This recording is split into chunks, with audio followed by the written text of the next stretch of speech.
Hi, this is Paul. As you can see, I'm back in my office, in my little studio. So I got the mic and I got everything all set up so it all works nicely.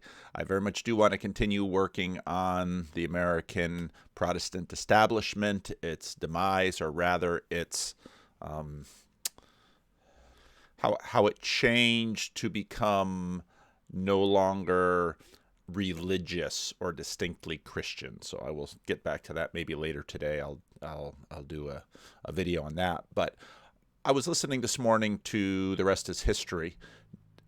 There are two tracks of The Rest is History. There is just the regular free podcast that has ads, but then there's The Rest is History Club.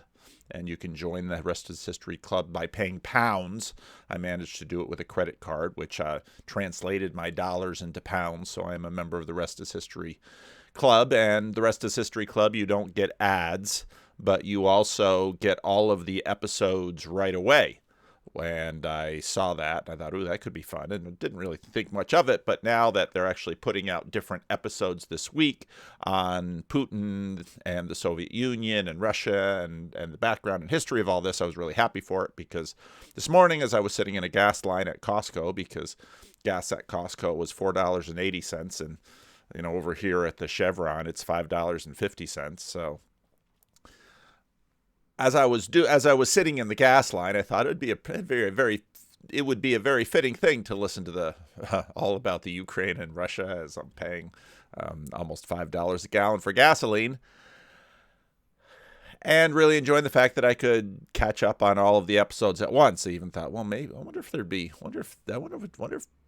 I put out an episode once a day. I wonder if, and sometimes I sort of stack them all. I wonder if there would be interest in the channel and me just putting them out as soon as they're ready to go for, let's say, a special tier. I've resisted doing the special tier thing, but I could do that at Patreon or the little join button on YouTube. And so what I don't want to do is have to have people pay for something. There are lots of ways that you can listen to this without any ads. You can just listen to the audio podcast. You can watch it over on Odyssey for free with no ads. So if you're a little bit industrious, it's not hard to not have ad breaks in the middle of my meanderings. But anyway, so I very much like the Rest is History Club. There is a Discord that goes with it. I've only been on there once or twice, but it is a way to support Tom Holland and Dominic Sandbrook, who I really enjoy, and that way you can hear all of their Russia things at once. Now, I was listening to the first one, and it was excellent. I was really enjoying it. But as I was listening to it, I began to think about, religion is, what we mean by religion is so big and broad, and a big part of it is sort of the sum of our dreams. And they started out here by talking about Russian exceptionalism, Russia as the third Rome, some of these things that we've treated in some of the previous podcasts, but also communism and its utopian, in some ways, sort of a Christian vision of what, let's say, obviously it's in via Marx, it's completely atheistic and materialistic and this worldly, but the attempt to arrive at the kingdom of God as such, or at least the kingdom of humanity's godness in the state. And really that comes to full fruition in the state. And whereas liberal democracies at different spectrums sort of deal with the state as God and the state as utopia and the state as great insurer. And of course, we're talking about liberal hegemony and liberal democracies and all of this. But in many ways, the pursuit of the communist dream was all about kingdom come. And so it was a deeply religious thing, even though it was atheistic. And in that way, it's always sort of ironic when I hear atheists say, oh yeah, the Soviet Union was religious. It wasn't atheistic. Atheism has never been tried. Oh, okay. And this little section of the podcast talking about the Soviet Union in the 70s, I thought was really interesting. So I'm going to play a little bit of it. But something that as we said, can be traced back to the Tsarist period, but obviously gets a particular refinement under communism, where what had been the Russian Empire becomes the Soviet Union. Yeah. And as the Soviet Union is one of two superpowers and sees itself charged with a historical destiny, it is the midwife of world communism. That has sustained it throughout decades of transformation and upheaval. In other words, just earlier in the podcast, they were talking about Russian exceptionalism and to a degree, American exceptionalism. And the point I made in a previous podcast, that is, I think part of nationalism and the vision of nationalism is built into a sort of exceptionalism. Now, obviously, probably depending on the size and scope and power of a country, that exceptionalism will either be large or small. It's, I've got some Dutch background, so I feel a little bit of Dutch exceptionalism. But when I talk to people from the Netherlands, I don't hear a lot of it. And, I made the comment about how stubborn the Dutchmen were because they're plastered between the North Sea, and they've got England and France and Germany. And I made a comment about that. And my friend Tim Blackman, who is an immigrant from the Netherlands and a minister in the Christian Reformed Church, who's I love Tim. Tim says, yeah, all of 10 days. That's how long the Netherlands lasted against Nazi Germany, all of 10 days. And so part of nationalism breeds a certain degree of exceptionalism. And so when you have a great people, let's say. So in my church, there's a wonderful guy named Kevin who grew up his parents left Iran at the transition from the Shah into the Islamic Revolution. And of course, this Persian exceptionalism. The Persians have a degree of cachet and pride about their great world empire. The Jews, have a particular sort of exceptional, they're God's chosen people. And so there's that. And, sort of part of nationalism is, in fact, a sense of exceptionalism. This goes back all the way in anthropology when I made the point before out of, even the Navajo, that their word for themselves was the people, and everyone else is not the people. And anthropologists find this all over the world. So Russia is sort of the third Rome, and you get a sense from Putin in this, and you have the sense of that empire lost is sort of the breeding ground for desperate grabs at things. Like increasingly it appears that the attempt to swallow Ukraine has been a desperate grab, and a lot of Islamic terrorism was sort of a desperate grab, and it sort of feeds on this. They talk about it, Dominic and Tom talk about it in a later episode, where it sort of feeds on resentment sometimes. I was watching another piece that was talking about wokeism and the resentment of that. Oh, our proper place in the world, at the top of the world, would be there if not for, and then fill in your cast of characters. For Putin, partly it's Gorbachev. For if you're woke, it's white, cis male hierarchies. If it's there's always resentment, always breeds on there's a villain in the world, and they've done us a disservice by stabbing us in the back. They didn't play fair, and so now they have the upper hand. But with this grab, with this suicide mission, with this Leroy Jenkins, we're going to somehow set the world right. So, built on that Russian exceptionalism, is sort of built on, in some ways, and this sounds rather counterintuitive, because growing up in the United States in the 60s and 70s, and in the 80s, in fact, there was the Soviet bread lines and empty store shelves. I mean, they became sort of a meme before we even had the word meme. That, to be a Russian meant to drive a Lada, and it meant to wait in line for bread, and it meant to basically have really crappy consumer goods and to always have to deal with corruption. And, living in America and living in the Western world, this is the land of opportunity, and we can have the best gadgets right away, and we have the best technology, and we have the best arts, at least the popular arts, and we have the coolest singers and all of that. And really, in a lot of ways, what we have here are two different visions of kingdom come, of the kingdom of God on earth. In the Soviet Union, at least everybody has a job and everybody gets a meal and everybody gets an apartment. Now, you might have to live in some gray, black monstrosity that is deeply ugly, but at least you have a roof over your head, okay? At least you get 3 square meals. At least you get an education. And of course, during the Cold War, they would always brag about the fact that, well, at least Cuba has, socialized medicine and everybody gets a doctor in Cuba. And at least if you grow up in Cuba, you get an education. But if you're right across in the Dominican Republic, well, baby, it's on you. Well, which vision of the kingdom is correct? Is it one of security? I think of that C.S. Lewis quote that I use sometimes from the Problem of Pain, where we don't have security in this life, but we have plenty of thrills. That's sort of living in the West. Well, the whole idea of communism, well, let's give everyone security.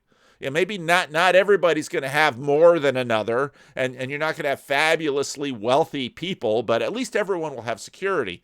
And what's interesting to me about that is that, of course, right now, to a degree, well, it'll be very interesting to see how this whole Ukraine chapter sort of disrupts the whole woke, anti-woke world. I wrote a Substack this morning, somewhat summarizing the video that I posted this morning, but sort of getting a little bit more detail on, America really gets dangerous. And I took a clip from the Iron Giant, that great scene when, Hogarth, wasn't that the little boy's name? Like they shot at him and he's hurt and the giant thinks he's dead. And he just raises up and he militarizes and he starts going after the tanks. That's what happens when John Wayne and Sheilaism get in bed together. It's like, yeah, 7 wars since the end of the Cold War. America is the great crusading. It's so funny to me where you can Jesus and John Wayne and American militarism and, American Christian nationalism and all of this stuff. But boy, put some crying kids from Ukraine on TV and watch Americans decide they want to be the Lone Ranger. It's so utterly predictable. We've done it again and again. The Spanish-American War, First World War, Second World War. Second World War, we got attacked, so then we, had a reason. But yeah, we jumped into Europe. We're going to clean up Europe first, and then we're going to go deal with the Japanese. So, Vietnam. This is America. This is what we do. And, at least when mom and dad being John Wayne, mom being Sheilaism, at least when they're fighting, we don't go to war, but, give America a reason one way or another to have mom and dad get together and the guns come out. So anyway, that's, I've really been chewing on that because I'm just watching the country just rev up to war. And it's just like, are we that reactive? Are we that easily played? I mean, any parliament member from Ukraine can, get on American TV and, and I'm not trying to make light of Ukrainian suffering or the brutality and the injustice that Putin is putting on them. But, America wants to be so uncritical until it's so full of itself that now it's going to become God in the world and set the world right. And every time we do it, well, I don't know, Vietnam, Afghanistan, Iraq. Really? Are we really going to commit to the Ukraine for the long haul? Are we really going to do what in the Ukraine? Really? Did anybody think that through? No, not a lot. The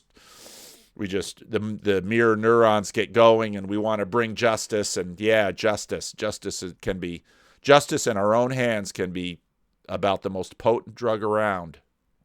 Anyway, you got me monologuing. let's get back into these two visions of the kingdom of God.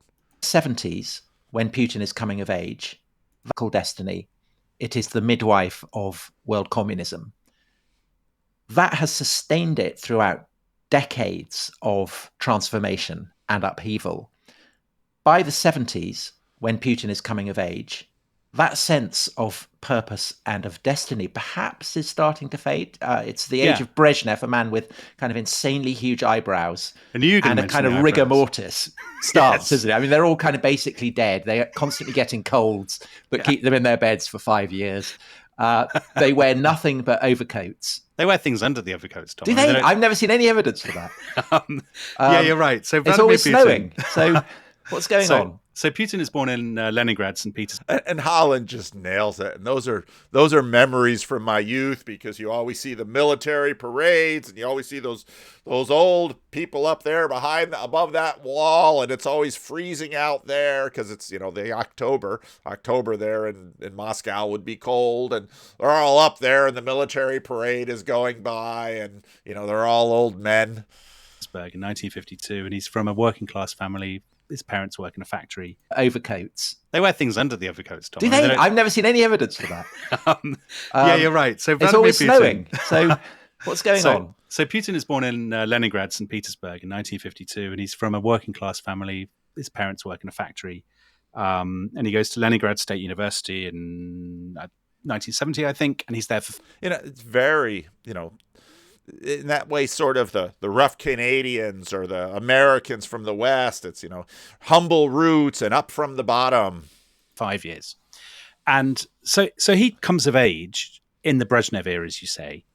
And it's an age of, it is not an age of revolutionary zeal at all. So you mentioned communism and a sort of sense of communist zeal, but that really isn't what typifies the Brezhnev regime. The Brezhnev regime is all about stability, and there's a kind of ordinariness to it. So for most people who are alive in the Soviet Union at that point, the Soviet Union is all they've ever known. And everybody in the world, in America and Britain, in Western Europe and in the Soviet Union, thinks the Soviet Union is going to probably be around forever.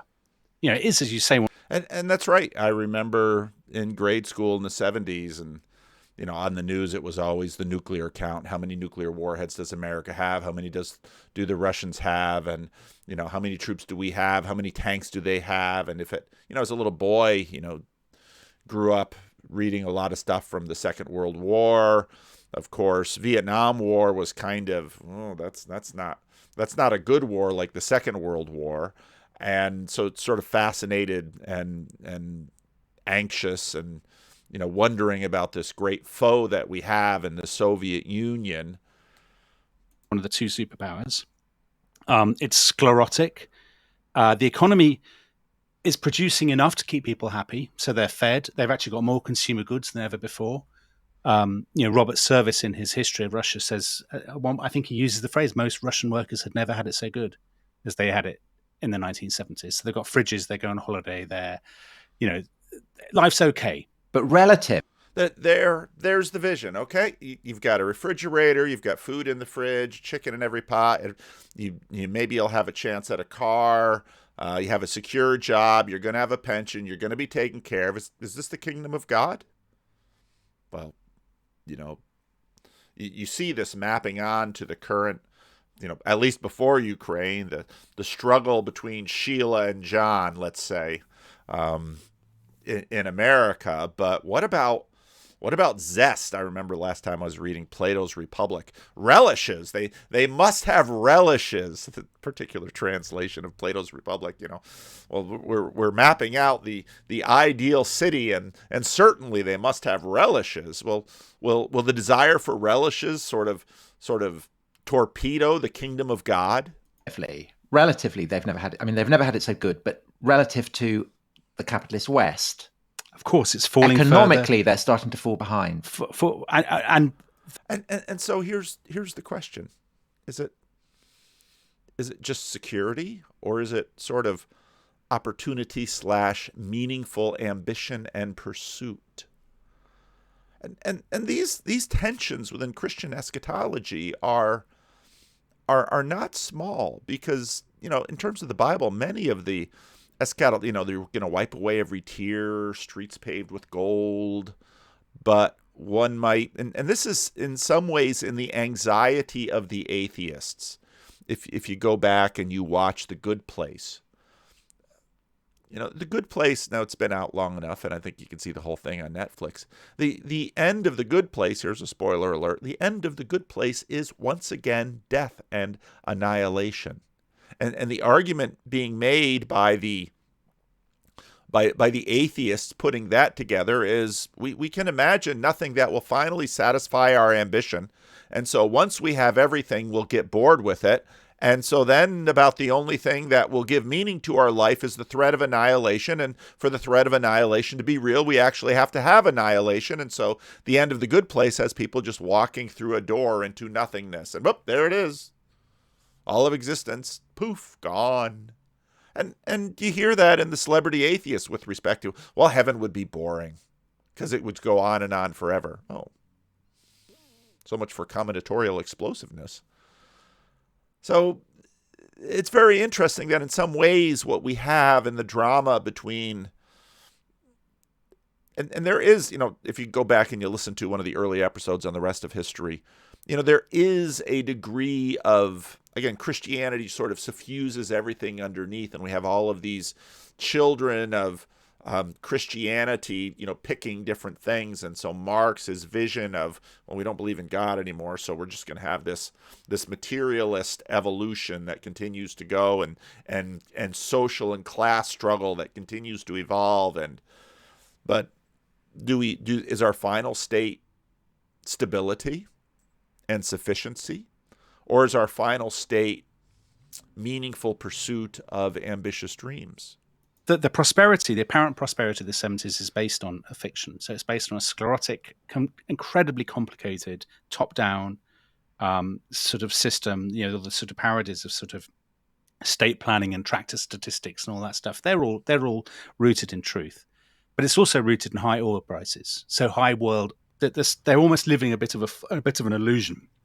Because when the oil price falls in the 1980s, that's going to pull the rug out from the system. And now this is fascinating because if you grew up in America, of course, you might remember the oil embargo, the OPEC embargo, and then the gas lines. Again, I just sat in a gas line this morning again, but it's a Costco gas line, so it's not a real gas line. I can get as much gas as I want if I want to pay for it, but, you know, because I'm a cheap Dutchman, I'm going to go sit in line at Costco, which probably economically makes zero sense, but, you know, I told my wife this morning that I'd wash her car and I would fill it up with gas. And, you know, these are the little tip to you men out there. If you want to keep your wife happy, you know, take care of her car. Tip for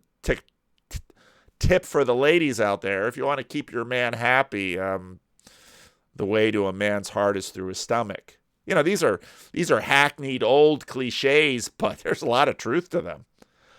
And they sort of feed on this question of eschatology as stability and eschatology as meaningful pursuit. What does the kingdom look like? And in some ways, the West versus the first versus the second world, the industrialized democratic West versus the communist world sort of banks on this, at least until the kingdom falls in the communist world. Brezhnev, as you say, I mean, he's not Stalin. You know, he's nothing like Stalin. He's not. It's still a very autocratic system. It's one that represses dissidents and shoves them into psychiatric hospitals, but it doesn't kill lots of people. So life kind of, you know, goes on. And for a young man like Putin, his ambition is to join the KGB. Supposedly he applies to join, and they say to him, well, "You don't apply. You know, we contact you." But they kind of make a note of him because they know that he's loyal and hardworking and all this sort of stuff. So for him, he thinks he's joining the intelligence service of one of the world's great power, because the 1970s is a terrible decade for the kind of the United States. It's the decade of Nixon and Carter and Vietnam and this sort of introspection. And the Soviet Union. And again, sort of kingdom compared to what? America in the 70s. I remember well, I lived just outside of New York City, and New York City was always teetering on bankruptcy. I was sort of a news junkie as a kid. My parents were news junkies. And so, you know, for fun, I listened to I listened to news radio, WINS 1010, was it 1050? Give us 20 minutes and we'll give you the world. And I'd listen to that while I'd be playing. You get this little vision of little PVK in his room in the attic. I'd be playing these Avalon Hill games by myself. It's not chess by yourself. It's, refighting Stalingrad with squad leader and little cardboard squares. And in the background, I just listened to news all the time. And New York was a mess.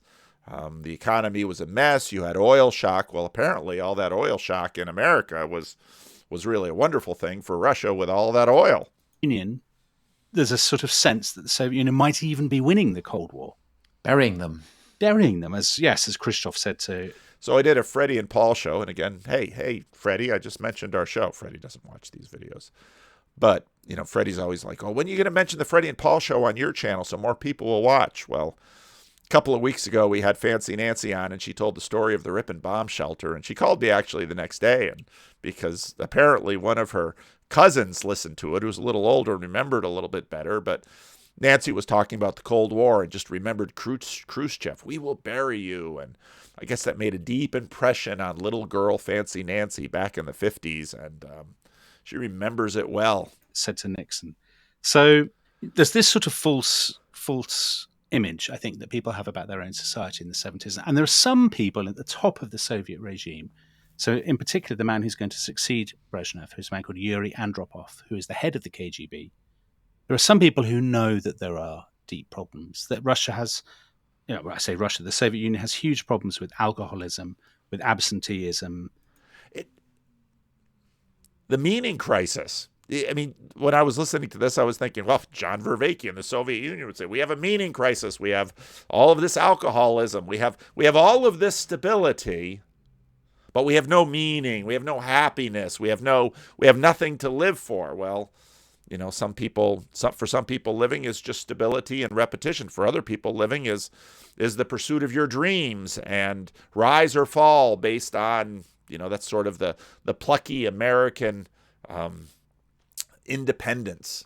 That its birth rate is struggling, that high rates of corruption, all these kinds of things. But Putin doesn't see this as a young man, I wouldn't have said. Well, two questions. First of all, Putin, is he a committed communist as a young man, or is he a committed nationalist? What's the balance there? If you read... And I like how Holland puts that. Is he a nationalist or a communist? And the question is really, what vision is energizing and motivating him? Sort of his semi-official biography, it says that he reads, he enjoys reading Marxist-Leninist books when he's at school. I mean, I think it's a bit like Christianity, Tom. Is it? It is, in this sense. Dominic says that to Tom. In this sense, there's a difference between being a Christian in the 2nd century AD and being a Christian in the 16th century when everybody's a Christian and... you're not a radical, you're not a rebel, you're not necessarily... Well, you might be in the 16th century. Yeah, but... Well, and right there, again, you have sort of the tension between kingdom come as everything you need, or kingdom come as the chance to get anything you want. You might not be... You might be a good Christian, but none of those things. You might just be an apparatchik. And I think... he's a communist in the sense that he's listened to everything he's been told, and that provides his framework. But I don't think he burns with the zeal of social justice or with revolutionary enthusiasm. Okay. Tom, I think a lot of the people who are running the show don't burn with revolutionary zeal. Okay, that was my other question. But I think before I ask that, let's take a quick break. Break them into slightly more digestible. And so we did hub. So that's very convenient for me, less convenient for you. My argument to have it at Banbury Station, sadly, was vetoed. But the whole rest of history team will be... And of course, if you don't want to join all that and you... kind of 3 years or something. When you're in the club, you don't have ads, but this one we had a long ad for the club itself, and I didn't join the... Is it the Athelstan? I didn't join at the Athelstan level because... what you get with the Athelstan level is actually get invites to hobnob with Tom and Dom. And I don't think I'll be buying airplane tickets to London just to hobnob with Tom and Dom. Yeah, nothing against Tom and Dom, but yeah, the time and the cheddar to hop a plane from the good old Sacramento airport to London. Maybe someday when I plan a trip to Europe, I'll join the Athelstan level to make sure I can hit the meeting with Tom and Dom. Something. I mean, basically, he's incapacitated for the whole period of his fall of the USSR, the creation of Russia, the Russian Federation in the 1990s, and the rise of Putin. And of course, if you don't want to join all that and you are absolutely bridling and furious at having the story's been interrupted by this shameless self-promotion, don't worry, you can carry on listening for free, and we will get right back to it right now. Yeah, that is enough shameless self-promotion. Right, Dominic. So you were just saying before the break that a lot of the people at the top of the Soviet Union are not burning with kind of revolutionary communist zeal. And the question I asked you was on Andropov. He's the guy who notoriously has the cold. It lasts for what, kind of 3 years or something? I mean, basically he's in. And again, I love this because it's very much my memory of it too, that, you know, you'd always have on the news, well, we haven't seen the leader of the Soviet Union for how long. And, you know, it's sort of like if you kind of watch North Korea, it's sort of the same thing. Capacitated for the whole period of his term as General Secretary. Yes. And then he's succeeded by Chernenko, who is kind of, in many ways, even more moribund. Are these guys people who, so Andropov is a very smart guy. He recognizes. So here you get, in the sense, you know, if you sort of play on communism as a heretical variant of Christianity, you know, are these people true believers? Do they really believe in the system, that this system will bring greatness? But of course, you know, poor Russia was only, you know, they confused high oil prices with God's favor, let's say. And someone might say the same thing about, let's say, the kingdom of David and Solomon. If that was only because the Mesopotamians and the Egyptians were too internally divided, and that's what allowed, you know, it wasn't God's favor that allowed David. It was the poverty of Egypt and Mesopotamia. Of course, if your God is yet another thing instead of a God working through. Anyway, we'll leave that alone right now. The Soviet Union has huge problems. Is he a believer though? He doesn't question the system. He just thinks that the system needs a bit of tinkering. You know, apply the spanner here, a bit of oil there, and it will tick along fine. He doesn't question the mission, I suppose, is what I would say. So, I mean, Chernenko, he's a hack. He's just a party hack. Andropov is clever. He was the Soviet ambassador, I think, in Hungary during the Budapest uprising. So he has taken from that a belief that you have to be strong. You know, you have to suppress dissent. You can't let things. But he also has taken a belief that you have to get in ahead. So, you know, you can't let yourself get in a situation where thousands of people are in the streets. You have to keep changing the system to make it work. So I don't think Andropov he's very severe. He's very strict. He's very anti-corruption. And he's clever. And he has read forbidden books. And he, as Soviets. And this is another interesting, that the elite are allowed to read forbidden books. And if you read something like Brave New World, of course, the elite there, well, what do we want? We want someone to manage the sheeple, to make sure they have, you know, we'll be benevolent managers of the sheeple. We'll make sure that they have televisions and inane things for them to watch, and refrigerators and bread in the stores and a car in the driveway, but not 2 or 3 cars, and not a particularly good car, but at least a car, because that's all you really need. And we can, if we make sure that everyone at least has all of these things, then that's enough. But of course, the managers of the sheeple, they need to know the bigger, broader world. Sort of to keep changing the system to make it work. So I don't think Andropov he's very severe. He's very strict. He's very anti-corruption. And he's clever, and he has read forbidden books, and he, as Soviets, sort of the top brass are allowed to do, they're expected to do, to inform themselves. And he's surrounded himself with aides who are relatively free thinking, but he's still, everybody there believes in them, that their model must triumph. And they believe they're in a global competition with the United States. Absolutely. Yeah. To inform themselves. Oops. So kingdom has come, but the war isn't quite over yet. And he's surrounded himself with aides who are relatively free thinking.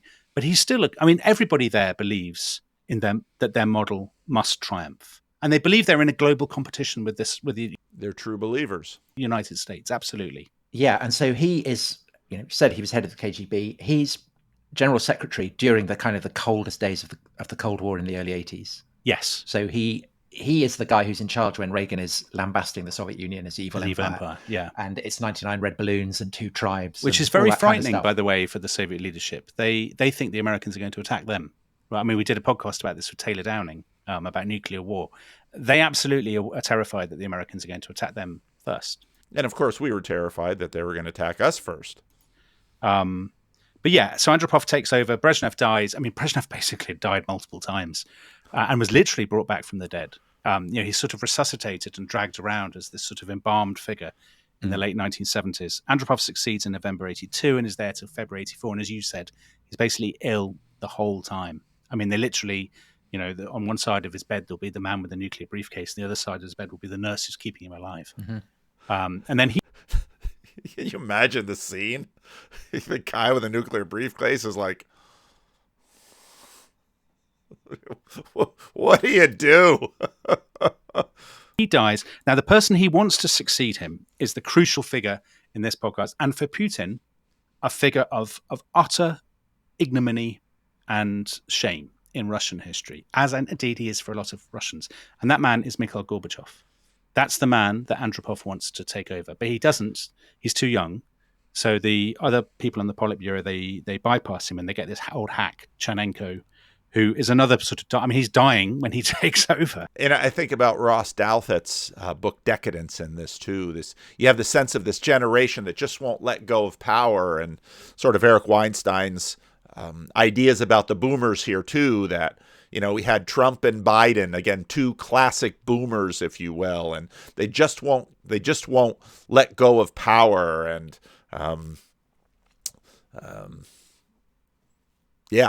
who will be the next generation that will step forward and lead the... Will any Xers ever be president?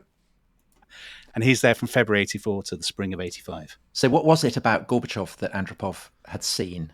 That's a really good question. So Gorbachev is a generation younger. He's the youngest guy, I think, pretty much on the Politburo. He joins in 1980 and he's 49, which is incredibly young by the standards of the Soviet leadership. And he has a glamorous wife. He does, Raisa, a very clever wife.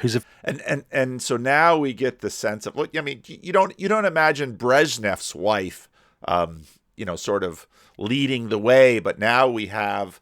our young leadership. It's sort of like Bill and Hillary, and it's Gorbachev and his these are up to date modern people. Very important, hugely important figure for him. His chief advisor. His real soulmate. So Gorbachev is from a place called Stavropol. He's from a little village called Privolnoye, I think it's called. And he's from peasant stock. He's bright. He's super. Another self-made man up from the bottom. Super bright. He's gone to Moscow State University, and I think he's read law. He's got a birthmark on his head. He does Very indeed. Important. He's travelled, so he's been abroad. He even went on a 3-week driving holiday in France with Raisa, and they sort of drove around France and said, "God, this place is so much better than the Soviet." Okay, so what's kingdom come? Is it opportunity, or is it security? Union. This is the sort of classic thing that often happens when people are posted to the West. He actually, one of his chief aides, one of his chief advisors is a man called Alexander Yakovlev, who had been ambassador to Canada and basically had exactly the same kind of crisis of confidence. He got to Canada and was like, oh my God, this place is great.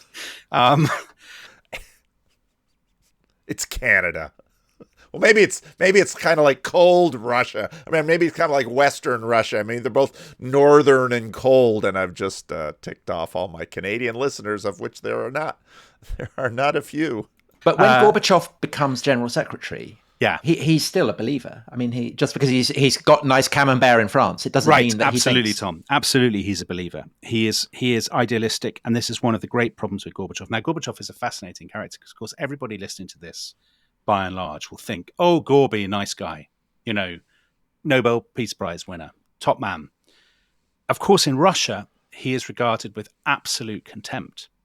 And I have to say, when you start to dig into the story and you think about Gorbachev in a slightly more detached way, I mean, we've done a lot of weak and failed leaders on this podcast. And although it pains me to say it because he's an admirable man in so many ways, I mean, but when he leaves office, he's only in there for 6 years. And when he leaves, his country has completely and utterly fallen apart. Now, some people would say that's because the problems are too great. But I think almost all historians actually who really work on this, people like Robert Service or Vladislav Zubok, who wrote a brilliant book called Collapse that came out last year, The Fall of the Soviet Union, they would just say Gorbachev is a complete and utter disaster. Why? He's idealistic, Tom. He's bright. He and Raisa have spent loads of time talking about the future of the Soviet Union. They like talking to other kind of intellectually kind of people. Gorbachev is also very canny. So he's been able to get up the kind of greasy pole. He's powerful. Part of why I love this podcast is just their turns of phrase. He was able to get up the greasy pole. Patrons like Andropov think a lot of him. He says to Raisa when he joins I think it's when he joined the Politburo, he said, we can't live like this any longer. And he's determined to fix the system. But he goes about fixing it in such a politically incompetent, I mean, again, it slightly pains me to say it, but he fixes it in such an inept way that absolutely everything gets worse. He does too much, too quickly, too many different areas, and everything falls apart.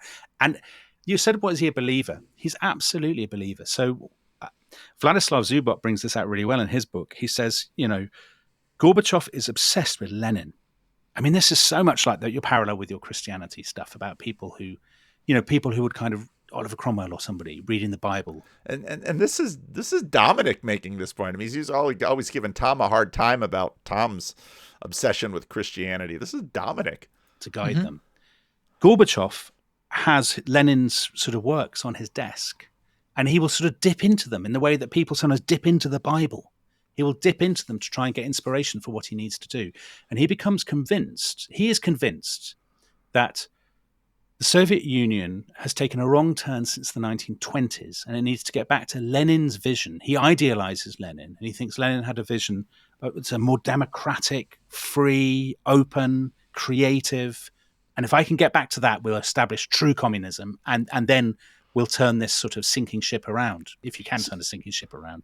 So that's quite a kind of abstract sense of mission. But maybe I've got this wrong, but I thought that he was also focused on a very specific problem, which was that the Soviet economy was massively distorted by defense spending. So they're spending, what, 20, 25%? No, it's probably not. That's actually been exaggerated. It's about 15%, I think, is the latest estimate. But still quite a lot. It is, and but it's... If they're going to, guns to butter, then they need to make things up with the West. So he does that very effectively. I mean, he's very good at that. Yes. He definitely kind of removes the chill from the Cold War very effectively. So, which is why people in the West, rate him so highly. But as someone who is ideologically committed to Marxist-Leninism, I mean, isn't it a definition of the job that kind of trying to construct an economy that will provide Soviet citizens with all the kind of consumer durables and gizmos that you get in the West is bound to fail? I mean, there's just no way it can be done. No, I don't agree with that. I don't agree with either of those things. So first of all, the defense spending, that has become a very comforting myth that the West tells itself about the Soviet Union, particularly in America, that we won the Cold War. And I had never heard anybody argue against this myth before. So Dom is very much right there. By increasing defense spending so much that they couldn't keep up. But most historians, I think, would now say they could keep up. I mean, they had with defense spending. Yeah, they'd done it since the 40s. They could have carried on doing it. I mean, that defense spending is not what brings the Soviet Union down. Second point, I've forgotten what your second point was, Tom. Consumer durables. Well, there is a very good example of a communist country that has, embraced a consumer economy. China. And that's China. And the Chinese, I mean, Deng Xiaoping supposedly said, something to the effect of his son asked him what he thought of Gorbachev, and he said, "I think Gorbachev's a complete idiot." Yes, but this is communism with Chinese characteristics, which basically means a kind of freedom to ignore aspects of communism that don't gel with making money. But Leninism absolutely did. I mean, Leninism was all about kind of collectivization. But It's Tom, all I think about suppression of private enterprise. But I think most historians would say, well, first of all, that's not what Gorbachev himself thinks. He thinks Lenin's new economic policy in the 1920s after the Russian Civil War did allow some space for limited private enterprise and that they can move towards a mixed economy. I think one of the big problems with the Soviet Union is it's become so reliant on imports paid for with oil revenue, and it's completely failed to develop its own kind of consumer industries. Okay. And it's amazing when he says that. Isn't that today? Isn't Russia just basically continued to be just oil and wheat? So it's like Saudi Arabia with snow, a bit. Is that what what do they do? Do they spend their raw money on snow? No, but I mean, it's the Saudi, notoriously economies that have lots of oil tend to be dysfunctional. Well, yes, Iran is a good example from the 70s. We talked about Iran a lot in previous podcasts.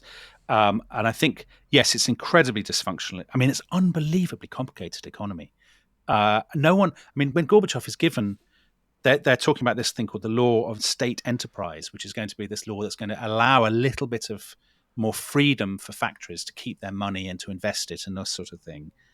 Gorbachev says at one point, I basically don't understand this. And nobody really understands. Well, I feel sympathy. I mean, basically, he's trying to amend a machine for which there is no instruction manual. I think there's a degree of that. But I think he's also, the thing is, he's trying to mend this machine, which has incredibly complicated kind of supply chain networks and it has this weird cashless system that enterprises use with each other, whereas citizens use cash and you can't change one to the other. I mean, it's completely mad, but that's the way. It's a bit like any massive sclerotic institution. Once you start to fiddle with it, it becomes very difficult to stop it from falling apart. But the other thing is he combines this with so he has the perestroika, which is restructuring, which kind of has political and economic developments, but he combines it with glasnost, which is openness. Yes. And that's in the wake of Chernobyl. So the explosion at Chernobyl is in April 1986. And after that, Gorbachev thinks, well, I need to increase the speed. We need to have more newspapers. We need to have more discussion.